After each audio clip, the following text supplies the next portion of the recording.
Well, as Bangladesh recovers from its worst industrial accident ever, in Cambodia, new concerns over the safety of factories there. First, a ceiling collapse killed 2 workers at a shoe factory that produces ASIC sneakers. And then a section of another factory producing H&M clothing fell into a pond, leaving 23 workers hospitalized. And while the rest of the world is pressuring global retailers to improve working conditions, Cambodians are taking a different approach. From Phnom Penh, here's LinkAsia's Justine Drennan. Cambodia's factories have a better reputation for safety than Bangladesh's. But online commenters in Cambodia say these recent accidents show there's still a lot of room for improvement here too. These commenters debate about where most of the responsibility lies, but they tend to focus less on international brands and organizations and more on players within the country, the builders, the factories, and the government. One participant in a Khmer language Facebook forum says figuring out culpability is what an investigation team should work on first. If the cause of the collapse was overloading, then the factory owner is responsible, while if the cause was the condition of the building, then it's the responsibility of the construction contractor. This commenter on khmernews.org's Facebook page thinks the problems tend to come from the builders. He writes, "A fair amount of the construction in Cambodia doesn't meet the correct standards.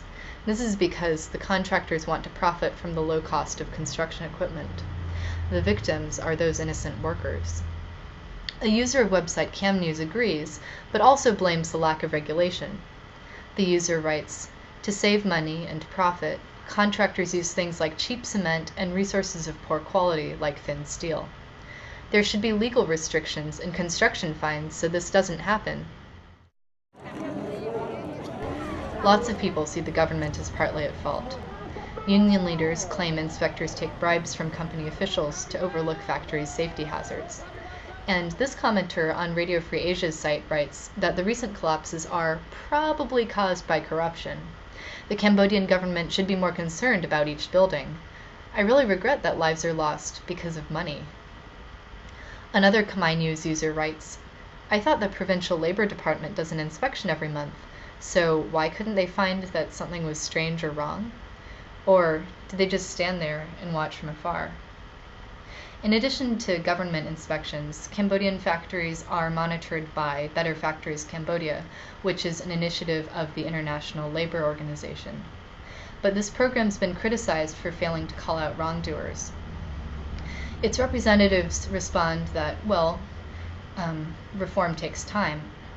But in the meanwhile, Cambodian netizens continue to speculate about why safety standards are so low and what might fall down next.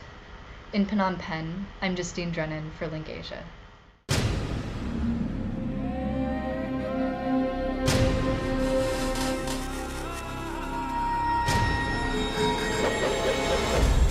Now on U.S. airwaves, a global channel of uncompromising stories. World news, documentaries, entertainment, and culture. Link TV, connecting you to the world. For more information, visit linktv.org.